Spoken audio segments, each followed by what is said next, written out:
The familiar sound of leaves crunching underfoot, the slight chill in the air prompting consideration of opening the windows. These were the elements setting the scene. Left to my own devices while Jenna went out to fetch groceries, a task for which she had not left a list, nor complained about the state of the fridge in days, I took the opportunity to be productive and tackle some neglected weekend chores before the chaos of the work week began anew. The neglected task in question was vacuuming the bedroom, a job Jenna had pointed out I frequently overlooked. Shifting the bed slightly to reach the usually accumulated dust bunnies, and perhaps a stray sock or two, I was caught off guard by a faint metallic clink emanating from the vacuum nozzle. Bending down to investigate, I discovered a delicate gold bracelet adorned with a small sapphire charm, a piece that did not belong to Jenna. Having intimately familiarized myself with her collection of jewelry, much like the intimate knowledge of the contours of her face, I clearly recall the pendant I had carefully selected from the very store she had once mentioned and bookmarked on my laptop for our second anniversary. Every ring, every earring, and even the smallest items in her collection were etched in my memory, making this unexpected bracelet a puzzling addition to the familiar array. She once claimed to no longer use it, but was unable to part with the bracelet. I had never laid eyes on it before. I grasped it in my hands, studying it for a moment, perplexed. It didn't add up. She hadn't hosted any friends recently. We both had become busier, yes, but she ceased inviting guests over months ago. I tried to recall any possible instances I might have overlooked. A girl's night, a visit from her cousin. Entering the living room where she had just returned and begun unpacking groceries, which consisted of non-perishable items, I raised the bracelet in my palm to her attention. With a casual tone, I said, "Hey, you dropped this." She didn't flinch, didn't scrutinize it closely, simply remarked, "Oh, that's probably Katie's. She must have left it behind." Her nonchalant response, as though it was insignificant, struck me. However, what didn't align was that Katie hadn't been to our house in at least 3 months. I knew this because the last time she visited, we had to reschedule dinner 3 times before it finally worked out. As I held the bracelet, I questioned the events of that night. It seemed unlikely that someone would leave jewelry under our bed, considering our guest had left early due to Katie needing to catch a flight. I asked for clarification, but Jenna nonchalantly dismissed my concerns with a hint of annoyance, attributing the bracelet to probably being hers as she often wore similar pieces. She swiftly changed the subject to the trash, diverting my attention. Instantly, I transformed in her eyes from a man in possession of a puzzling item to an unreliable husband who had forgotten a simple chore. It was a classic misdirection, not just in her words, but also in her composed demeanor. Unlike her usual giveaway signs of lying, such as tight lips or fidgety hands, this time there was nothing. It was as if she had rehearsed her response, appearing calm and collected, which struck me as odd coming from someone who was usually a terrible liar. I refrained from pressing further. I didn't accuse her. I simply responded with an okay, and placed the bracelet in the top drawer of my nightstand. However, internally, a sense of unease began to grow, spreading subtly like ink in water. As she exited the room, I sat on the edge of the bed and experienced a rare sensation, the undeniable feeling of being deceived. This was not the type of falsehood meant to protect feelings or avoid conflict. It was a more sinister, calculated deception that had the power to alter everything. Recalling recent events felt like reviewing surveillance footage. There were peculiar occurrences that I had chosen to overlook. She had started locking the bathroom door during showers, occasionally bringing her phone inside. Previously, I would tease her about her TikTok addiction, but her reactions had become more strained. Additionally, she claimed to have frequent work meetings in the city, despite her office being a considerable distance in the opposite direction. Why weren't the meetings held at her building? I asked. She muttered something about clients who preferred downtown. Once again, I didn't press further. I trusted her completely. We had been married for 4 years, living together for 7, and I had always taken pride in the strength of our relationship. Jenna wasn't just my wife. She was my confidant, my best friend. I was familiar with her peculiar eating habits, how she insisted on sleeping on the left side of the bed, and her habit of humming with deep in thought. I felt like I had known her forever, but at that moment it was as though I was looking at a stranger. That evening after she had gone to bed, I retrieved the bracelet from the drawer and examined it once more. It was clearly not a cheap store-bought piece. It was intentional, personal. The clasp was sturdy, not the flimsy type that typically ends up scattered around the house. Upon closer inspection, I noticed an engraving on the inside. TJ, not Jenna, not Katie. That night, sleep eluded me as I replayed every conversation in my mind. Every excuse had been accepted. Every suspicious glance had been dismissed. Every dismissive comment of "don't be paranoid" had been internalized. Every forced laugh had been brushed off. Every moment of doubt had been rationalized as overthinking. But deep down, I knew I wasn't overthinking. I was underreacting. And for the first time in our marriage, I no longer felt secure or like an equal partner. I felt like a mere bystander in a story she was keeping from me. Something had evidently changed in that bracelet. It stood as undeniable proof. That night, I lay awake for hours, listening for her breathing to steady beside me. When it eventually did, I turned away and couldn't bring myself to face her again. They say doubt, once planted, doesn't just grow, it spreads like ivy. It takes root and even the firmest memories begin to falter. The night following my discovery of the bracelet, I lay in bed gazing at the ceiling fan, its lazy circles echoing the whirlwind of thoughts in my mind. Jenna lay peacefully beside me, a hint of tension in her dreaming expression, making me question everything. I found myself questioning whether I was a part of those disturbing dreams or if someone else was. I hesitated to approach her about it, needing to hold on to the hope that there was a logical explanation that would make it all seem trivial, perhaps just a coincidence or a misunderstanding. However, as I delved deeper into my thoughts, pieces began to fall into place in unsettling ways. It was as though a mental slideshow was playing in the back of my mind, reshaping moments I had previously dismissed. I couldn't shake off the memory of when she started locking the bathroom door, a habit that had only begun about 6 or 7 weeks ago. It struck me because it was such a departure from our usual lack of need for privacy in our relationship. She used to leave the bathroom door open and joke about the lack of romance in our marriage. Yet suddenly, without explanation, the door was always locked. When I questioned her about it, she casually brushed it off, saying how she simply wanted a bit of privacy. Her reaction made me feel guilty for even bringing it up. But deep down, I knew it wasn't solely about the need for privacy. I noticed that too. It was always in her hand, in her back pocket, screen down on the table, notifications silenced. I don't even remember the last time I saw her texting someone openly. Everything felt tucked away. Then there were her work meetings. She worked in digital marketing, nothing glamorous, mostly client email campaigns and social analytics. She used to do everything from her home office, taking Zoom calls in pajamas. But recently, she started getting dressed up, like really dressed up.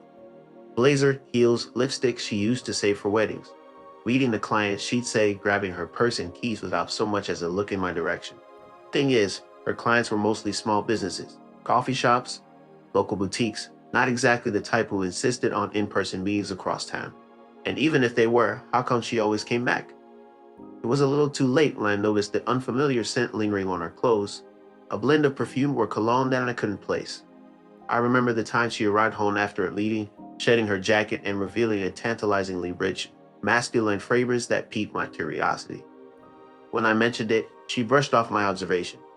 I grimaced at the memory of the overpowering cologne worn by a fellow commuter on the train, almost making me gag. Initially, I wanted to believe her explanation, but doubts began to creep in. Then, there was the Google Photos album, our shared collection of memories, filled with snapshots from our travels, dinners, and silly moments. However, when I tried to add a photo from our anniversary dinner, the album had vanished without a trace.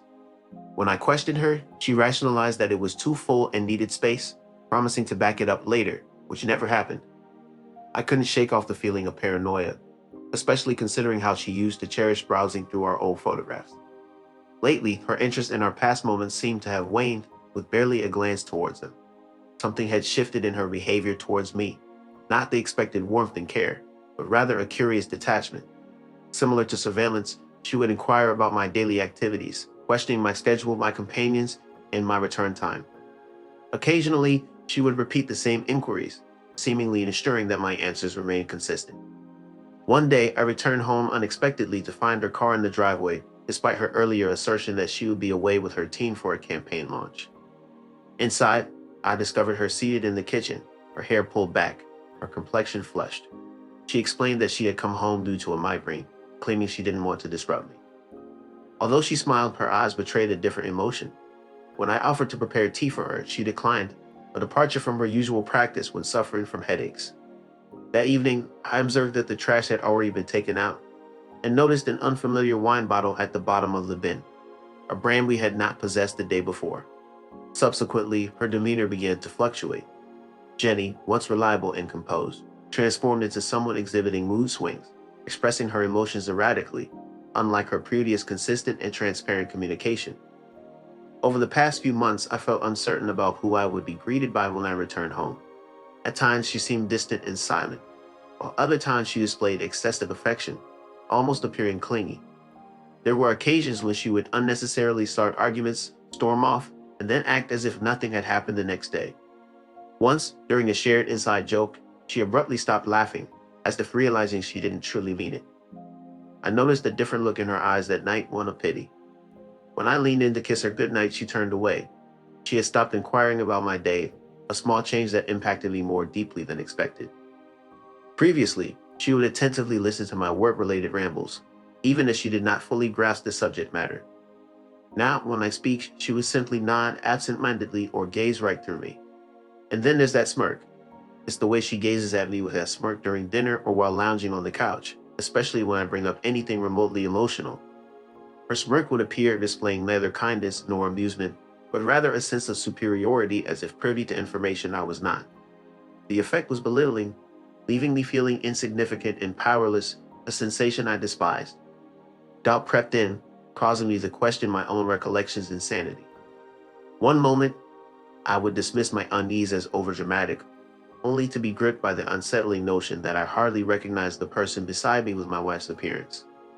Though I remained silent for the time being, I embarked on a vigilant observation, cataloging discrepancies, overlooked details, and alterations in her narratives.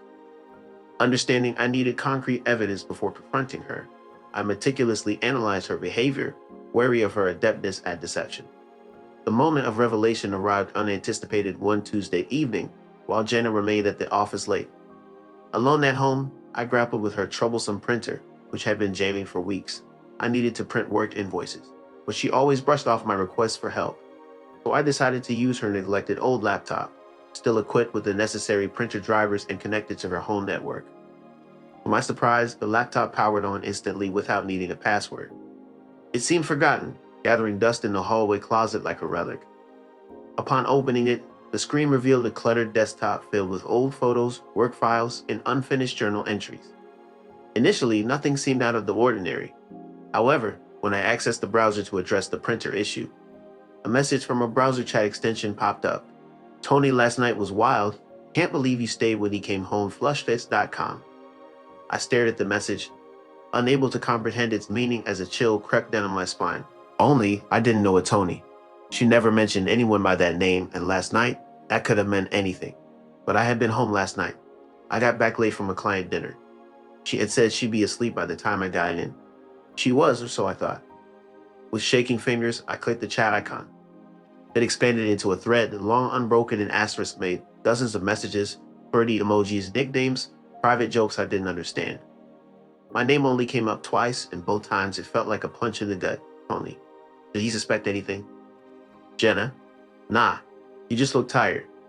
Per guy. I scrolled further. There were photos, blurry selfies of them together in our kitchen. Her in the sweatshirt she always stole from me, him shirtless behind her, holding a glass of wine. Another one in our living room, his shoes kicked off by the couch, her feet on his lap. I felt sick. The images didn't show anything explicit, but they didn't have to. I knew that sweatshirt, I knew that wine, I knew that couch. I couldn't comprehend how long this had been happening right under my nose. Timestamps indicated weeks, maybe even months of deceit. Opening a folder labeled Archive, I discovered older photos of her with the same man.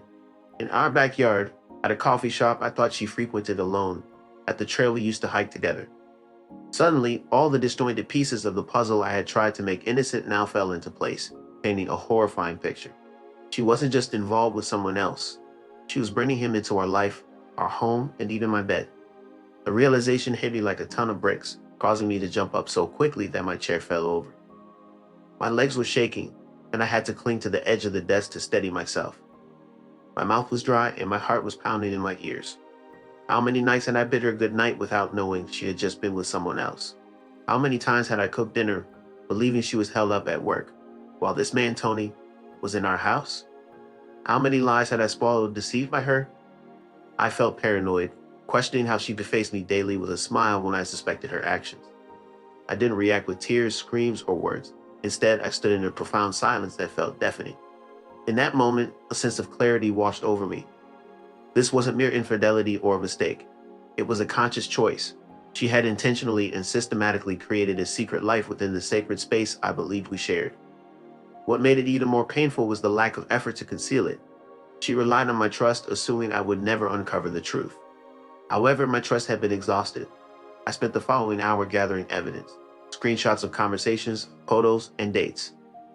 Stored all the information on a flash drive and emailed a copy to myself. While uncertain of my next steps, I knew I needed evidence not just for potential legal purposes, but for my own clarity. When she inevitably denied everything, I would have the proof to confront her and say, I saw it all. As I closed my laptop slowly and deliberately, it felt like sealing a coffin. My hands were steady now, no longer trembling. Though my heart still raced, the panic had subsided, replaced by a chilling sense of realization. Glancing around the room, once filled with laughter, arguments, and affection, it now resembled a crime scene. The lights seemed too harsh, the walls too silent, and the air too pristine in light of what I had just uncovered. That evening, she returned home with her usual smile, carrying takeout and greeting me with a kiss on the cheek. Sorry I'm late, she apologized, placing the food on the table. Are you hungry? I stared at her as if she were a stranger in my wife's skin. Starving, I replied flatly. Oblivious to my scrutiny, she failed to notice the way I avoided the food or how little I spoke. She believed I was unaware. She believed I would continue to. Believing still, but with my eyes finally opened, I kept silent that night. Not out of weakness or fear, but because I came to understand that sometimes silence speaks louder than words. After uncovering the truth, the photos, the messages, the betrayal that lived within the walls of our home, I realized it was time for action, not arguments. Jenna retired to bed early, claiming exhaustion from a string of meetings. As I watched her vanish into our room, the same room where she had entertained another man, I heard her humming carelessly in the bathroom. Meanwhile, downstairs in the dark, I sat with my laptop, meticulously devising a plan. Methodically, I gathered her essentials: clothes, makeup, toiletries, favorite shoes, and even the silly silk pouch that held her jewelry. Everything neatly packed into 2 suitcases and a duffel bag as part of my carefully laid out scheme. I refrained from throwing or breaking anything. Instead, I carefully folded her dresses as if they were fragile glass, perhaps out of habit or maybe out of respect. Not for her, but for the version of her that I once believed in. Placing the bags by the front door, I proceeded to change the locks, a task that turned out to be easier than expected. With a trip to Home Depot, a quick YouTube tutorial, and an hour of work in the garage, I replaced the front and back deadbolts, reset the smart lock, and disabled her access on the app. From then on, the garage opener was disconnected. Key fob would beep, but the door would remain shut to her. If she were to re-enter, it would only be by my consent. Printing out a selection of the most damning messages from her conversation with Tony, I enclosed them in an envelope and left it atop her suitcase. No explanations, no speeches, just stark facts. Her own words in her handwriting, starkly presented in black and white. I then settled into the armchair by the window, the room still dimly lit, silently waiting as she descended the stairs the next morning. At 9 o'clock, she emerged in her pajamas, rubbing the sleep from her eyes, looking puzzled at the sight of the bags. Upon noticing my presence, she quipped, going somewhere," with a light tone. Despite her attempt at humor, her eyes flitted between the bags and the door. I maintained a serious expression as I replied, "No, you are." Her reaction was one of confusion, as if she had misheard me. "Wait, what?" I directed her to check the envelope by her suitcase, prompting her to pick it up and open it. As she scanned the contents, her demeanor shifted gradually. The facade of nonchalance faded, replaced by a stiffer posture, parted lips that quickly closed, trembling fingers pressing the paper in a futile attempt to smooth out the contents. When her gaze returned to me, her tone turned sharp and defensive. "Seriously? Over a bracelet?" That was her response. Not an apology, nor an attempt to explain or clarify. Simply a disbelieving question. I wore a bracelet like I was the irrational one, like I had jumped to conclusions, like this entire disaster was somehow my fault for paying attention. That was the moment I knew I made the right choice. I stood slowly, looked her in the eye. "You said you wanted space, freedom. You kept acting like I was the one holding you back, like I was in your way." She opened her mouth, but I kept going. "Well, here it is, your freedom, just one way now." Silence. She didn't cry, didn't scream, she just stood there stunned. Like it never occurred to her that I'd actually do something, that I'd actually leave. Not in body, but in trust. That I'd stop fighting for someone who already made their choice. In me. I didn't slam the door. I shut it firm, quiet, final. Not out of spite, not out of weakness, but out of strength. I sat back down after she left, stared at the now empty entryway. It was strange how still the house became. Not peaceful, not yet, but still. Like it had been holding its breath for weeks, and now it could finally exhale. Her actions were surreal. She texted, called, and left voicemails, pleading to talk and questioning why things had turned out this way. She accused me of being dramatic and wished to return to how things used to be. However, the truth was evident on the paper before me, and there was no going back to the past we once knew. That day I gathered her belongings, framed photos, playlists, and mementos, and packed them into a cardboard box, which I stowed away in the garage. I wanted to reclaim my space and rid it of her presence without completely discarding the memories. In the quiet of that evening, I sat alone in the living room reflecting on our final interaction, trying to make sense of her nonchalant declaration that it was all over. The house felt different. It was finally just mine, unburdened by the shadow of what once was. Dee did not serve as a beacon in every shadowed corner. I had been avoiding seeing the truth, and it dawned on me that she never anticipated facing any repercussions. She presumed I would discover her deceit, possibly see, maybe even raise my voice, or opt to sleep on the couch. Ultimately, she believed I would return to my usual self, apologize for my distance, and strive to reconcile with her. However, I was not interested in rekindling our relationship. I did not desire the woman who could lie without hesitation, who welcomed another person into our home while assuming I would remain unaware. She gazed into my eyes daily, professing love, all the while leaving fragments of herself in someone else's grasp. I had grown tired of settling for anything less than complete honesty. I had imagined that would mark the conclusion of our story. I anticipated her departure, changed locks, and the undeniable truth in written form. Yet, what caught me off guard was the subsequent betrayal. Not from her this time, but from the external world. 2 days post my eviction of her, Jenna shared a soft, sepia-toned selfie on Instagram. She appeared seated in the driver's seat of her car, her eyes red as if she had been weeping, sunlight elegantly highlighting her cheekbone. The caption read, "Some men just can't. Dealing with strong, independent women was something I prided myself on. I had always aimed to be transparent and truthful, despite having a heavy heart." As I perched on the edge of my now solely occupied bed, clutching my phone, those words echoed in my mind, repeating themselves endlessly. Instead of feeling enraged or disbelieving, I was simply left in shock. While my name wasn't mentioned, it was evident that I was portrayed as the antagonist in her narrative. A flood of comments quickly followed. "You're a queen, no need for apologies. Proud of you for walking away from toxicity. He wasn't worthy of you." Each comment felt like a slap as I silently scrolled through, observing strangers reconstruct my reality with each emoji. What they were unaware of, what they couldn't possibly know, was that she hadn't left the toxic relationship. Instead, she had swiftly found solace in the arms of another man, painting me as the villain in her tale. I refrained from engaging, neither commenting nor sending messages in anger. The urge to defend myself pulsed beneath my skin, impossible to shake off. It was disheartening to realize that she wasn't just deceiving me. She was fabricating lies about me to anyone willing to lend an ear. After receiving messages from concerned friends following her posts, some of whom seemed to hint at the reason behind her update without explicitly mentioning it, the judgment in their tones was unmistakable. "Hey, I saw Jenna's update. You guys splitting up?" One friend asked. "Yes," I confirmed. I chose not to go into details about Tony, the troubling messages, or the unsettling photos in our home. I was tired of having to defend my stance against betrayal. However, a surprising turn of events occurred when a comment appeared under Jenna's post from a random user, not part of her inner circle. "Is it honest to bring another man into your shared home while your husband is at work?" The comment stood out boldly, yet no one initially responded to it. Jenna didn't immediately remove it either, perhaps hoping that ignoring it would make it go away. But the comment lingered, brash and direct. Then another comment followed. "Wait, is this about Mark? I thought you two were rock solid. What went wrong?" Jenna remained silent in response. And the post was still up, but her replies had stopped. She used to respond to every comment with a heart or a thank you. Yeah, nothing. The likes slowed down, the mood shifted. People started to pick up on the weirdness, the quiet, the way she was painting herself as the victim without ever saying what I'd done. One person commented, "Funny how the story always changes depending on who's watching." That one made me pause because, yeah, it was funny in the bleakest sense of the word. Jenna had always cared about appearances. She wasn't loud on social media, but when she posted, it was curated.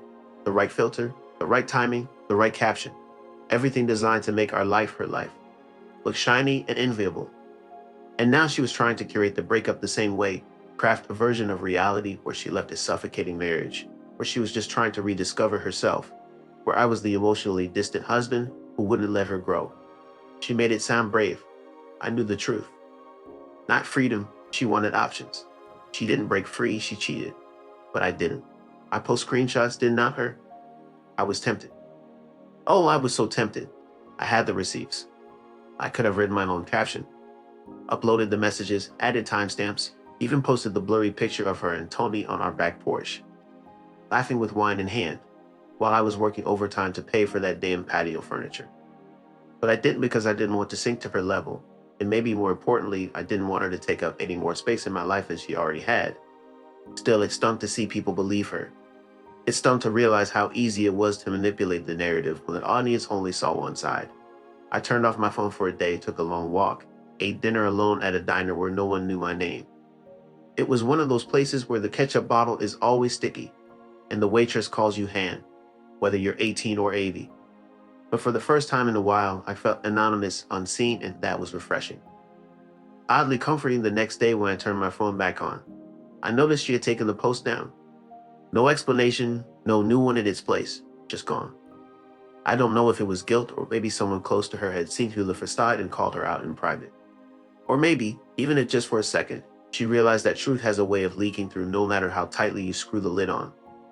I never asked, didn't care to, but I did notice that after the post came down, the text from her started to change. Less blame, less indignation, more silence. Then a single message late one night. "I'm sorry for how it ended. I know I hurt you."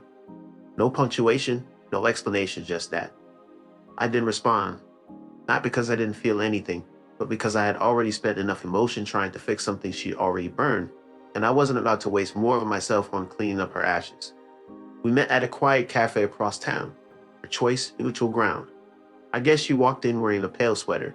She wore her hair tied back, no makeup, as she sat across from me. It was evident she was attempting to appear soft, perhaps even vulnerable. However, I wasn't present to offer comfort. Closure wasn't my goal either. I already had that. She began with tears and then swiftly transitioned into damage control. "You were distant," she expressed. "You stopped noticing me." I didn't contest her words, I simply listened. Eventually, I retrieved a photo from my coat pocket. It depicted her and Tony on our couch, her hand resting on his leg, his lips close to her neck. Upon seeing that, she froze. "You desired something new," I stated softly. "Found it. Just not with me anymore." As she fought back tears, I remained indifferent. Though not intending to be unkind, my message was clear. "You don't get to rewrite this," I asserted firmly. She neither defended herself nor offered an apology. She merely nodded. I rose first, settled the bill for the coffee, and exited without a backwards glance. She didn't follow as a profound silence settled, signaling the true conclusion. It has been just over a month now. I changed my number, removed our shared playlists, and began jogging regularly. In the mornings, I revisited a design project I had put aside since my college days. It was a personal endeavor that I had neglected for years. One day, I ventured to an art exhibit by myself. It was there that I encountered Lauren. She exuded a quiet elegance and didn't feel the need to talk just to break the silence. We found ourselves standing side by side, gazing at a painting, when she remarked, "It's fascinating how silent art has a way of conveying the most powerful messages."